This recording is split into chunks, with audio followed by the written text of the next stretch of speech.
The morning of the 1st of December, 2012, began with an unsettling quiet. Kansas City still wore the pale gray of early winter, its skies heavy with a dull light that neither warmed nor comforted.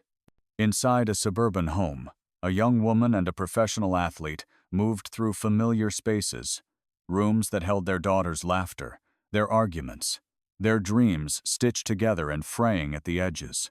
To an outsider, it might have seemed like any other Saturday morning. Yet, behind the locked doors of that house, the weight of years, choices, and invisible injuries pressed down like an iron hand. Jovan Belcher was only 25, a linebacker in the prime of his career, his name echoing through stadium speakers each Sunday as if he were immortal. But that morning he was pacing, torn between tenderness and fury, haunted by something no one else could see. On the kitchen counter sat ordinary things: cereal bowls, a baby's bottle, unopened mail. Such objects, mute and harmless, would soon become silent witnesses to an act of irrevocable violence. The clock ticked. Each second seemed sharper than the last, cutting into the silence. Clocks are strange arbiters of fate. They measure our lives evenly, yet in moments like these, they appear to quicken, pushing us toward a precipice. The clock that morning carried Jovan forward, to a point from which there would be no return. Those who knew him described a man divided. To the public, he was disciplined, loyal, a quiet professional who fought for every inch on the field. To those closer, there were glimpses of fractures, nights of heavy drinking, moods that shifted like weather, sudden bursts of temper. In the shadows of his success lived questions about concussions, about head trauma, and the way violence can echo within the brain long after the hits stop. Whether those shadows reached into this morning is something only Jovan knew. Cassandra Perkins, 22, moved through the house that morning, unaware of how history would soon mark her name. To her, it was another day to care for their infant daughter, another day to carry the complicated weight of love and resentment bound to Jovan. Their relationship had never been simple tenderness, tangled with arguments, whispered promises colliding with unspoken doubts. And yet, life went on, as it always does, until the moment it cannot. In tragedies such as these, the smallest details often take on unbearable significance.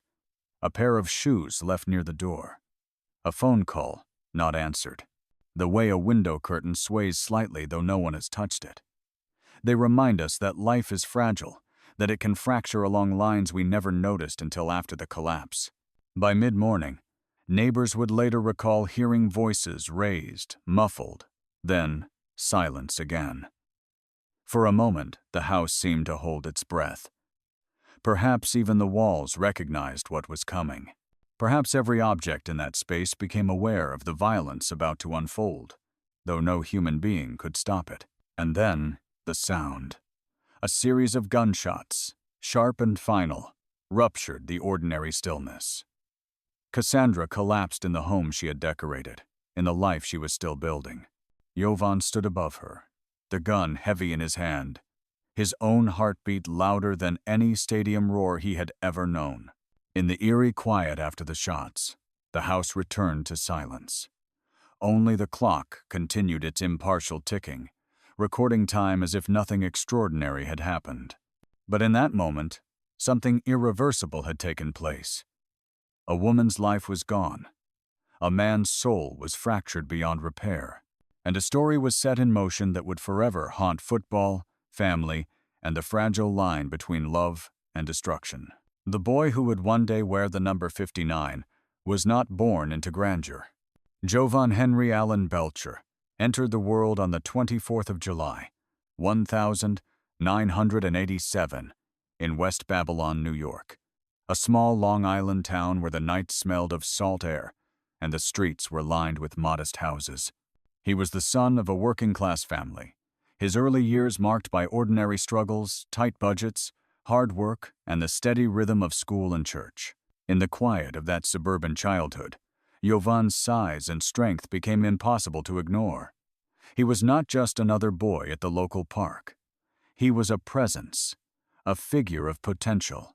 Coaches noticed the way he moved, with a precision that suggested discipline, with a hunger that suggested he was reaching for something beyond the town's borders. In football pads that seemed oversized on his young frame, Jovan began carving a path from anonymity toward the roar of stadium lights. Yet even in those early years, the duality of his nature showed itself. Friends described him as gentle, protective, almost shy, a young man who carried his mother's groceries without complaint, who looked after younger teammates with quiet patience. But there were also flashes, bursts of competitiveness that bordered on ferocity, sudden storms of frustration that passed as quickly as they came. The game of football rewarded both sides. At the University of Maine, far from the familiar streets of his hometown, Jovan's talent blossomed. The Black Bears gave him structure, a brotherhood, and a chance to channel his raw force into something celebrated. Teammates recall a man obsessed with improvement, staying long after practice to study film, lifting weights until his muscles quivered with exhaustion. He was not the star who coasted on talent. He was the grinder, the fighter, the one who believed pain was the currency of greatness. Off the field, he studied child development, telling friends he wanted to work with troubled youth one day. This was the Jovan who read books quietly in dorm rooms, who laughed easily, who seemed to carry both ambition and compassion in equal measure.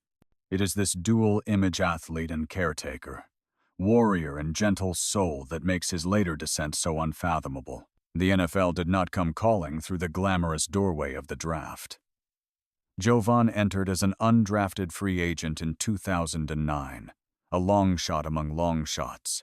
The Kansas City Chiefs gave him a chance, and he seized it with unrelenting hunger. Each practice was a battlefield, each game an audition for permanence. Slowly, the undrafted kid from Long Island became a reliable force on defense, a player fans respected for his grit. But football, like life, extracts its toll.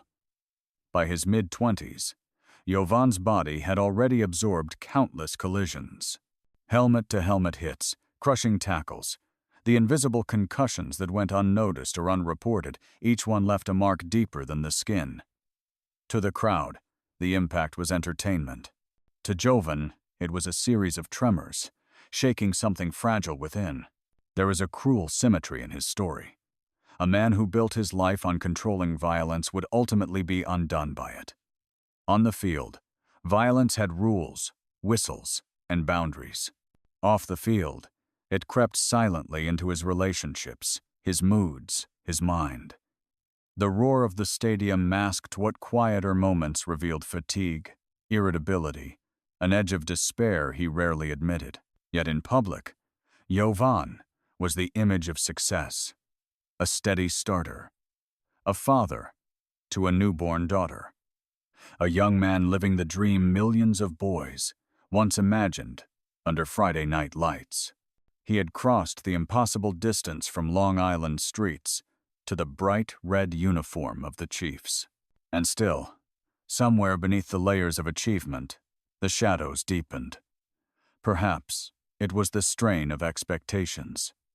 Perhaps it was the invisible injuries of the brain. Or perhaps it was the fragile human truth that glory cannot protect anyone from their own unquiet mind. Mirrors hung in the locker room at Arrowhead Stadium, tall panes where players checked their uniforms before walking into battle. In those mirrors, Jovan would see the warrior the world adored. But perhaps, late at night, alone, another reflection looked back at him, one that whispered of fractures too fine for anyone else to see. Love stories are rarely simple, and Jovan Belcher's with Cassandra Perkins was no exception. On the surface, theirs appeared bright. Two young people, good-looking, ambitious, navigating the pressures of adulthood with a newborn daughter to bind them closer.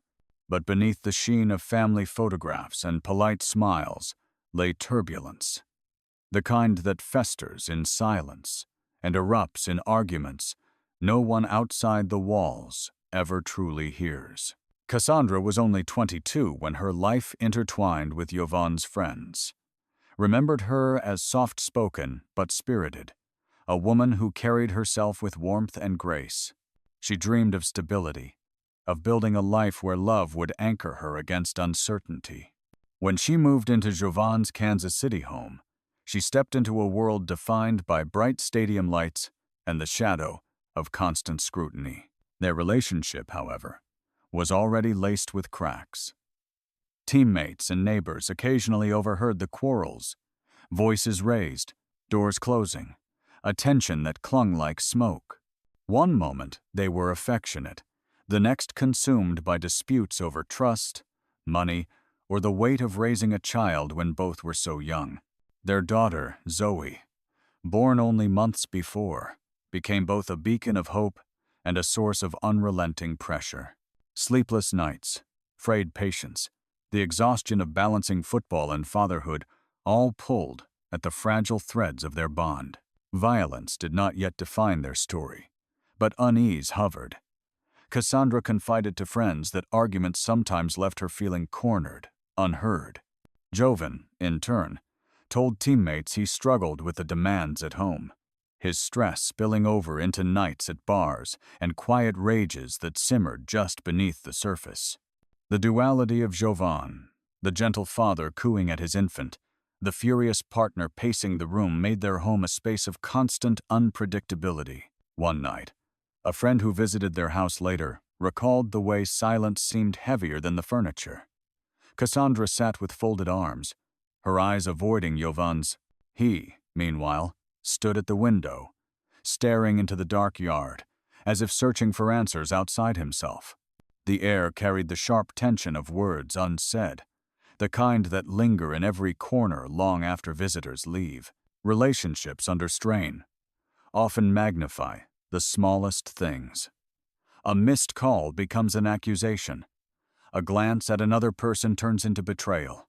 A slammed door echoes like thunder. For Jovan and Cassandra, these moments accumulated, building a storm that could no longer be ignored. And yet, in quieter times, there were genuine glimpses of love. Jovan kissing his daughter's forehead, whispering to her as if she were the only one who could calm him. Cassandra leaning against him at family gatherings, their smiles convincing enough to mask the unrest. These contradictions, affection beside bitterness, tenderness beside fury, painted a portrait of two people bound together yet tearing apart. In the weeks before the 1st of December, their disputes grew sharper. Friends noticed Jovan drinking more heavily, staying out later. Cassandra confided that she felt trapped, unsure if the man she loved was slipping away into someone unrecognizable. And though the word breakup lingered like a threat between them, neither fully stepped away. It was as though they stood at the edge of a cliff, knowing the ground beneath was eroding, yet unwilling or unable to retreat. The house they shared became both sanctuary and battlefield. Each room carried echoes of arguments past. A slammed drawer, a shouted word, the baby's cry interrupting another late-night quarrel. Still, daylight offered reprieve, the illusion that things could settle, that tomorrow might be softer. But nightfall always returned, bringing the unresolved back into focus. Shoes near the door, a baby blanket tossed on the couch, half-finished cups of coffee on the counter, these ordinary objects bore silent witness to the escalating tension, and in retrospect, they became markers of fragility, reminders of how quickly life can pivot from domestic routine to irreversible tragedy. Theirs was not the first love to fracture under pressure, nor the last. But what makes this story linger like an unhealed wound is the speed at which affection curdled into destruction, and how invisible the final line was until it was already crossed. There are always warning signs, but in real time, they often appear as fragments, scattered and unconnected, until hindsight stitches them together into a grim tapestry. For Jovan Belcher, those fragments came in the form of late-night binges, concussions shrugged off, and mood swings that deepened like cracks running through ice. Each moment might have seemed explainable on its own. Together, they whispered of a storm brewing within. Football is a game of collisions, and by 25, Jovan's body had already absorbed a lifetime's worth. Teammates recalled moments when he seemed dazed after hits, his eyes unfocused, his speech slowed. Yet in the culture of the NFL, where toughness was currency, such symptoms were brushed aside. Trainers chalked it up to fatigue. Players called it getting their bell rung. But the human brain does not forget. Each impact leaves an echo, a tremor in the mind's architecture. Over time, those tremors accumulate into something monstrous. Off the field, Jovan sought escape in alcohol. Nights at Kansas City bars stretched long past closing hours, his laughter giving way to silence, his confidence to brooding stares. Friends noticed how the warm gentleman could shift suddenly, his eyes sharpening, his tone cutting. Some chalked it up to stress, others to the relentless pressure of being a young father and a professional athlete. Few considered that it might be both, amplified by an invisible injury no one could see. Cassandra noticed. She saw the exhaustion in his face, the restless pacing, the way arguments escalated faster than before. To her, love was tethered to worry, every tender moment shadowed by fear of the next eruption. She voiced her concerns, sometimes quietly, sometimes in heated shouts.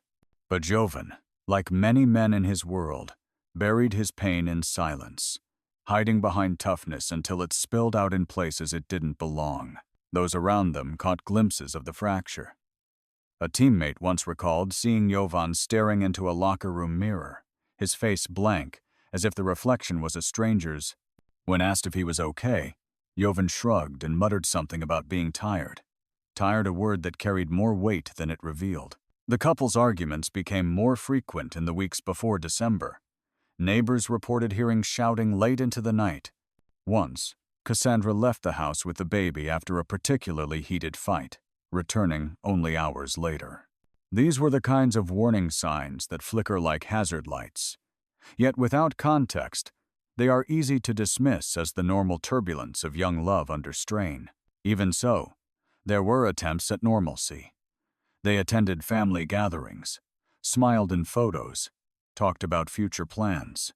It is one of tragedy's cruelties, the way life can look ordinary in one frame, even as it crumbles just outside of sight. Psychologists often speak of thresholds, the unseen line where pressure transforms into collapse. For Jovan, that line was approaching.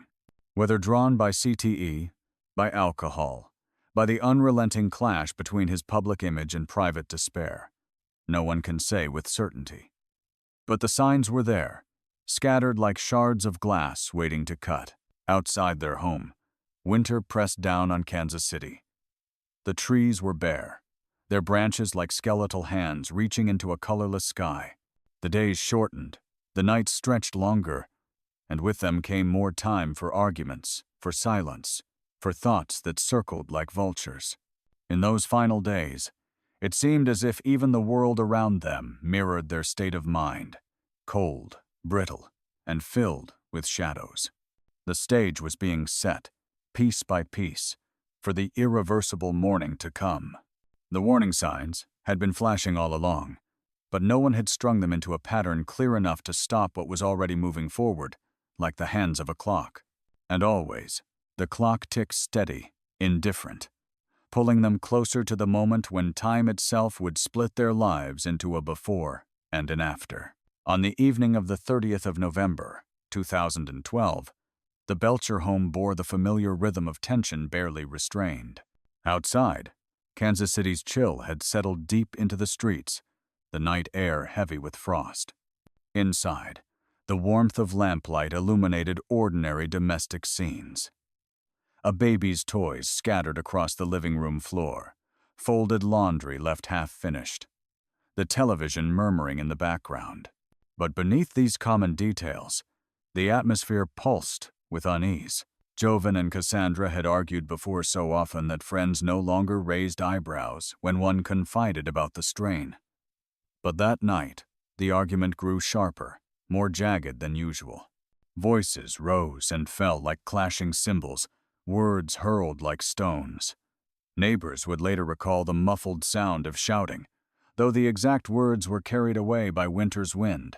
Behind closed doors, a love story had become a battlefield. Some said the fight began over late nights and missed responsibilities. Others whispered about jealousy and betrayal. The truth, perhaps, was all of it. Every unspoken frustration, every sleepless night with a newborn, every wound left untended, piling upon the other until the weight became unbearable. In relationships strained to breaking, arguments are never about one thing. They are about everything at once. The baby, Zoe, slept in her crib, her breathing steady, oblivious to the storm in the next room. That innocence, untouched by the gravity of adult rage, gave the house a cruel duality. The sound of life at its most fragile, and the sound of love collapsing into fury. At some point, Cassandra withdrew into silence. Arguments often end this way, not with resolution, but with exhaustion. A cold, quiet, more piercing than shouted words. Jovan retreated too, pacing through the rooms, his footsteps heavy against the hardwood floors. The house seemed to amplify the tension. The creak of a stair, the hum of the refrigerator, the hollow echo of space between them. In tragedies, there is often a night before the last night, when things might have been different, when choices could have been altered, when someone could have stepped away. This was theirs. Yet in the moment, it was only another quarrel, another night, clouded by frustration, destined to fade into tomorrow's obligations. Neither could see that they were standing at the threshold of an ending. Objects around them bore silent witness. A pair of shoes left by the door, a handbag resting on a chair, the glow of Cassandra's phone screen lighting up with an unread message. Each item would remain long after the voices quieted, like relics of an unfinished story. By midnight, Jovan left the house. He drove into the city, found refuge in the noise of a bar, the clinking of glasses, the blur of alcohol numbing what he could not silence. Friends who saw him there later described a man divided friendly in bursts, then withdrawn, his gaze drifting to nothing in particular. He left in the early hours, returning to a home that had not softened in his absence. Back inside, the quiet was colder than before. Cassandra had settled into uneasy sleep, the baby stirring once, then drifting back. Jovan stood for a time in the dim light of the living room, his face unreadable, as if caught between two selves, the devoted father and the man unraveling beneath invisible weight. The house fell still. Yet within its walls, something irreversible had already shifted. Like a clock winding toward midnight, the tension had reached its peak. By morning, silence would no longer be silence, and the sound of raised voices would give way to something far more final. Morning arrived without mercy.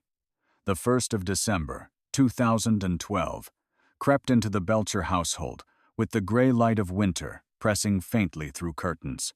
What should have been an ordinary Saturday morning breakfast, cartoons for the baby, perhaps preparations for practice carried instead the heavy residue of the night's arguments. The air was thick, charged, as if the house itself anticipated a rupture. Cassandra moved through the kitchen, her voice low, her movements precise. Domestic ritual was a kind of armor pouring coffee, folding laundry, speaking softly to the infant. Yet her silence toward Jovan was sharper than any words. He, in turn, was restless. Witnesses later said he drank again that morning, his mind already clouded by the remnants of the previous night. Alcohol mixed with exhaustion, stress, and something darker building inside him, a combination volatile enough to ignite with the smallest spark. The spark came quickly. An argument rekindled, first in words, then in shouts. Neighbors would later recall the muffled rise of voices breaking the stillness. This was no small quarrel.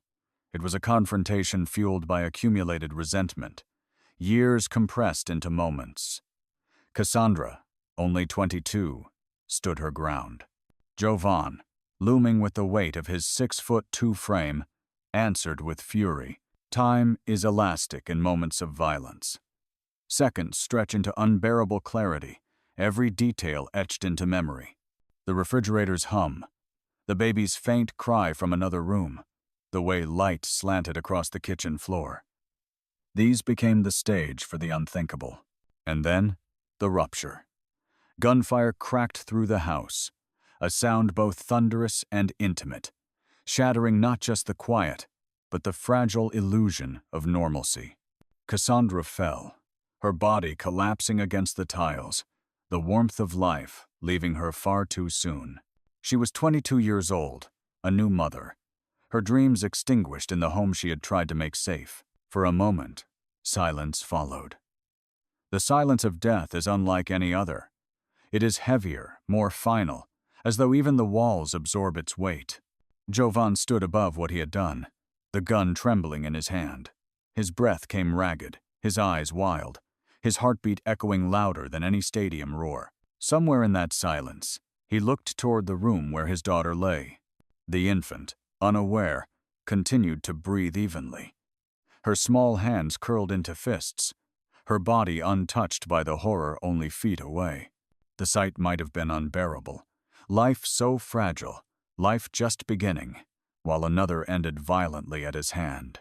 Objects in the room became eerie symbols. The baby's bottle left on the counter. Cassandra's phone, glowing with unanswered calls. A pair of shoes, hers, toppled on their side, as if even they recoiled from what had unfolded. These things would remain long after police arrived, mute witnesses to the crime. Jovan did not call for help. Instead, something inside him shifted. Perhaps it was shock, perhaps recognition of the irreversibility of his act. He left the house, gun still in hand, climbed into his car, and drove. The path ahead was not one of escape, but of conclusion. Behind him, the home stood still, a crime scene cloaked in ordinary suburban quiet. Outside, the trees swayed gently in the winter wind, indifferent to the tragedy within. Inside, the clock ticked on, steady and unfeeling, marking each second as if it were no different from the one before. It was morning in Kansas City, but in that house, time had already stopped. The drive began like a funeral procession, though no one yet knew it. Jovan Belcher steered his black Bentley through Kansas City's cold streets, the gun still with him, the weight of his crime pressing heavier than steel. To those who passed him on the road, he might have looked like any young athlete on his way to practice. But inside that car, time had already fractured, and every mile carried him closer to a reckoning. The city was waking. Frost glistened on lawns, exhaust curled from chimneys, and the December air smelled faintly of smoke and winter soil. For Jovan, the world outside must have felt eerily detached, as if it belonged to another life entirely. His own life, minutes earlier, had crossed into a territory from which there was no return. The drive to Arrowhead Stadium was familiar. He had taken it countless times before, the route etched into muscle memory. Yet this journey was different. It was not to prepare for a game, but to surrender to confess in the only way he seemed able. His teammates and coaches would not find him in uniform that morning. They would find him as a man broken, carrying the echoes of gunfire in his head. As he pulled into the parking lot of the Chiefs' practice facility, the building loomed like a sanctuary and a tomb at once. Inside, the familiar hum of preparations for Sunday's game continued, unaware of the storm arriving at its doors. Jovan parked and stepped out, his body towering, his movements urgent but heavy with despair. He sought out men he trusted: General Manager Scott Pioli, Head Coach Romeo Crennel, and linebackers Coach Gary Gibbs. To them, he was not just a player. He was family, a young man they had mentored and relied upon. When he approached, the gun still in his hand, confusion rippled through the morning air. This was not the Jovan they knew, the disciplined, steady linebacker. This was someone unraveling before their eyes. His words spilled out: apologies, gratitude, a desperate attempt to explain the inexplicable. Witnesses later said he thanked them for everything they had done for him. He tried to put into words a remorse too large for language. His coaches, stunned, pleaded with him to put down the weapon, to think of his daughter, to step back from the brink. Their voices echoed against the cold stadium walls, urgent, breaking, but Jovan shook his head. His mind was already set, his path already chosen. The weight of what he had done behind closed doors that morning was unbearable. Perhaps he believed this final act was the only way to seize control of the chaos within him. Perhaps he believed it was a twisted form of closure. He stepped back, raised the gun to his head, and fired. The sound was deafening, even in the open air of the parking lot. His body crumpled onto the asphalt, where he had trained, fought, and celebrated victories. A space once meant for discipline and triumph became the site of irreversible despair. The coaches who had tried to save him stood frozen, horrified, their outstretched hands now empty. Around them, the morning-continued birds startled into flight, the faint rumble of traffic in the distance, life carrying on as if nothing extraordinary had happened. But for those present, time had shattered. Shoes lay beside his still body, one slightly askew, as though abandoned mid-stride. The symbolism was haunting. A man caught between the worlds of athlete and father, warrior and son, who left both undone in a single morning. In less than half an hour, 2 lives had been extinguished, and a third, that of their infant daughter, forever altered. The drive to Arrowhead, once a routine passage into sport, had become a procession into tragedy. The stadium stood silent, its towering walls unable to contain the weight of what had unfolded. What had once been a house of glory now bore witness to violence, despair, and a silence that would never leave its grounds. The moments that followed Jovan Belcher's final act were marked by shock, disbelief, and a grief so raw that words faltered. Scott Pioli, Romeo Crennel, and Gary Gibbs, men hardened by decades in the unforgiving world of professional football, stood helpless, watching a life unravel beyond their reach. They had been strategists of the game, builders of resilience, mentors to young men navigating fame and pressure. Yet here, outside the stadium, their voices carried no power. They had pleaded, begged, even called upon fatherhood and faith, but the gun's echoes silenced every hope they held. Emergency sirens broke the air, their wailing cutting through the stadium grounds. Police cars arrived, lights strobing red and blue across the gray morning. The scene was surreal.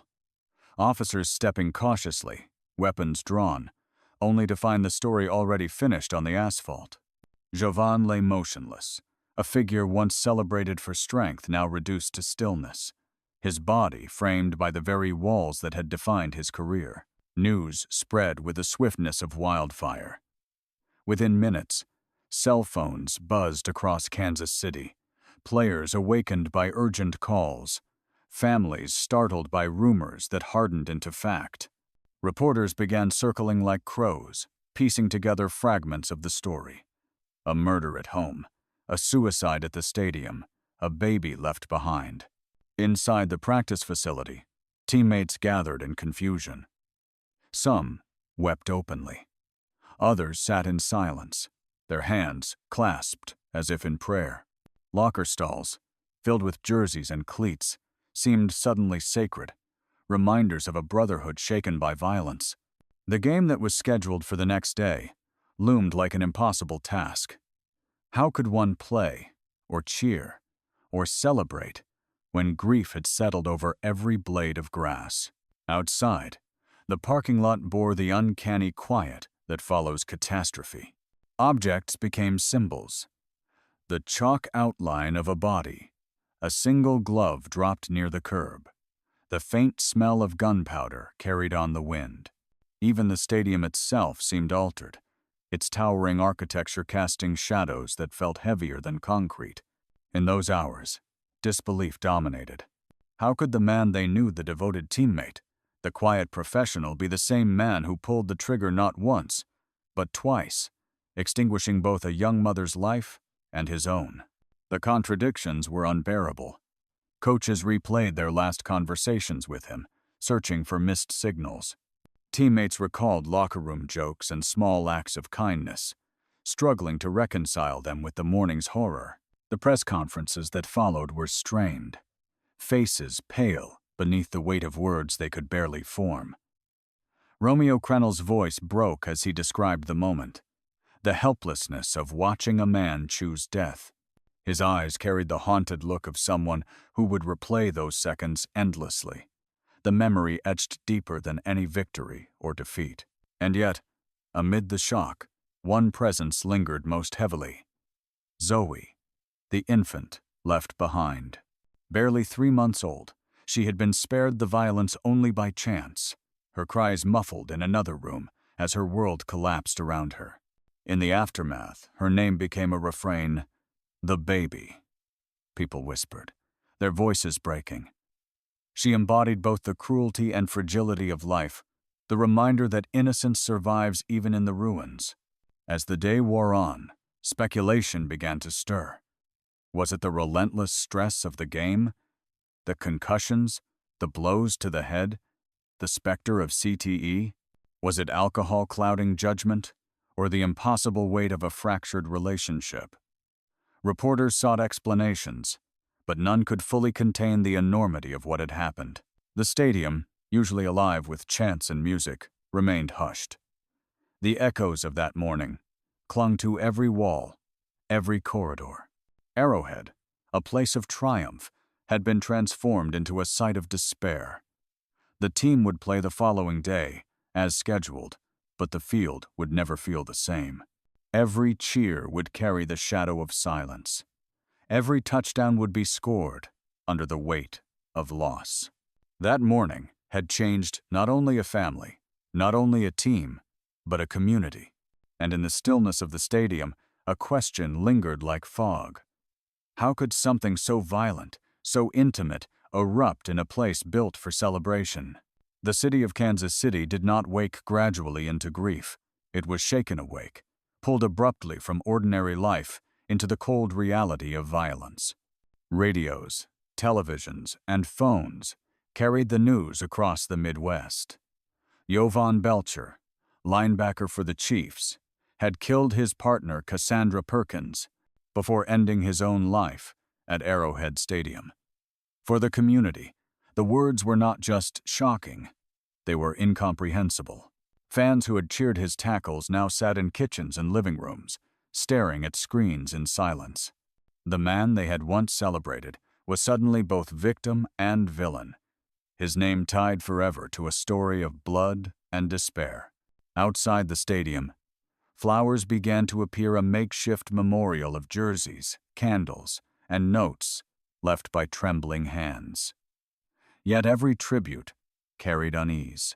How does one mourn a man who had taken a life, even as he lost his own? The Chiefs organization faced an impossible task. Less than 24 hours after tragedy, they were scheduled to play the Carolina Panthers. League officials debated postponement, but in the end, the decision was made. The game would go on. Players would take the field, not in defiance of grief, but in the shadow of it. The locker room was heavy with silence. Men strapping on pads with tears still fresh, every helmet a mask against emotions too raw to face. That Sunday, Arrowhead Stadium was quieter than usual. The cheers were subdued, the usual carnival of tailgates and marching bands replaced by whispers and bowed heads.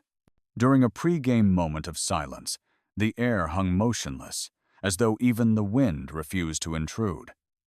For many, it was not clear who the silence honored: Cassandra, Jovan, or both. That ambiguity revealed the wound left behind, a wound with no clean edges. In homes across Kansas City, families struggled with their own narratives. Some focused on Cassandra, the young mother whose life was cut short, whose daughter would grow up without her embrace. Others remember Jovan as the boy from Long Island who had fought his way to the NFL, a story of grit that ended in ruin. Many were caught in the tension between the two, unable to reconcile grief with anger. The local press was relentless. Headlines asked hard questions. Could this tragedy have been prevented? Were their warning signs ignored by the team, By the league? By friends and family? Why had no one intervened on that final night? Experts on domestic violence appeared on talk shows, explaining how patterns often go unseen until it is too late. Neurologists spoke about concussions, about the mounting evidence that repeated head trauma could alter personality, impulse control, even the capacity to love. At Cassandra's funeral, the pews filled with mourners dressed in black, their sobs rising like hymns. Photographs of her, with her infant daughter, lined the church, reminders of the warmth she carried and the future stolen. At Jovan's service, days later, the mood was more complicated. Some wept for the boy they had raised, the teammate they had loved. Others sat stiffly, anger pressed into their silence. 2 funerals, 2 families, bound together by tragedy yet separated by blame. For Zoe, too young to understand, the world shifted forever. She would grow up surrounded by absence, an absence shaped by violence, silence, and questions no one could answer. Her small crib, once a symbol of hope, now carried the weight of legacy. Every birthday, every milestone would be shadowed by the morning her parents' lives ended in fire and sorrow. Kansas City itself seemed quieter in those weeks. In neighborhoods, people spoke in hushed tones, their words carrying both shock and shame. Did you hear? Can you believe it? The city mourned not only the lives lost, but its own innocence, its belief that athletes were heroes, immune to such collapse. In the end, what remained was contradiction. Jovan Belcher, loyal teammate, loving father, devoted son. Jovan Belcher, murderer, tragic figure, man undone by forces within and without. The truth held both, and neither fully. And like a bell tolling faintly through winter air, the question lingered in every corner of the community. How do you hold grief for 2 lives when one extinguished the other? Long after the sirens faded and the funerals ended, the echoes of that morning refused to die. The tragedy of Jovan Belcher and Cassandra Perkins became less about a single violent act and more about the fractures it revealed within football, within relationships, within the human mind itself. The NFL, already under scrutiny for its handling of head injuries, faced renewed questions. Could the repetitive trauma of the sport have chipped away at Jovan's stability, altering the chemistry of his brain until reason slipped into rage? Later studies on his brain would confirm the presence of chronic traumatic encephalopathy, CTE, a disease that turns memory fragile, impulse uncontrollable, despair inescapable. The findings offered an explanation, but not an absolution. Science could not erase the violence, nor bring back Cassandra's life. Advocates for domestic violence survivors pointed to another truth, that patterns of control and anger do not emerge overnight, and that silence around men's struggles with identity, stress, and power too often ends in catastrophe. Jovan's story became a cautionary tale, whispered in community centers and classrooms. Talent and success cannot shield one from the consequences of unresolved wounds. For Zoe, the child left behind, the legacy is both intimate and unbearable. She grows into her life with fragments, photographs of her smiling mother, stories of her father's kindness, articles chronicling the day both vanished in a storm of bullets. Her existence is both testament and reminder. Love created her. Violence orphaned her. Every step forward is shadowed by that paradox. The city of Kansas City still remembers. The stadium that bore witness to Jovan's final act remains a place of triumph, yet beneath the cheers lies the memory of that morning's silence. Fans who pass through its gates may not speak of it, but some still glance at the place in the parking lot where the air once split with gunfire. Time moves forward, yet certain spaces hold memory, like scars in concrete. Symbolism lingers in small things. A pair of shoes left at a memorial. A clock paused forever at 8:10 a.m., the hour when police were first called. These objects carry weight not because they answer questions, but because they remind us of what remains unanswered. Was Jovan a man undone by brain disease, or by choices he refused to confront? Was he a victim of the sport's violent demands, or an abuser whose violence found its inevitable conclusion? The truth does not sit neatly in either box.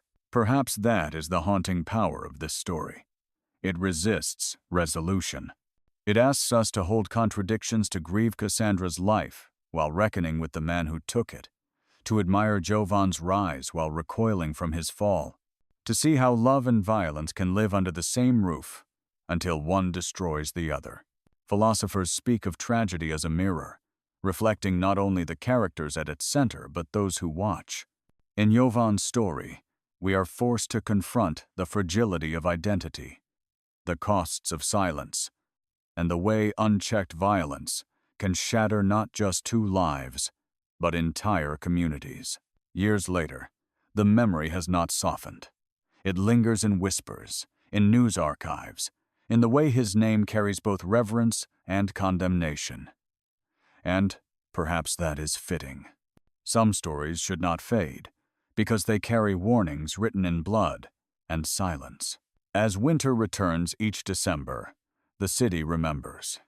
The houses hold their warmth, the stadium glows with light, but somewhere in the quiet of night, the echo of that gunshot remains an echo that does not diminish, only waits, reminding us that beneath triumph and fame, there are shadows we cannot ignore.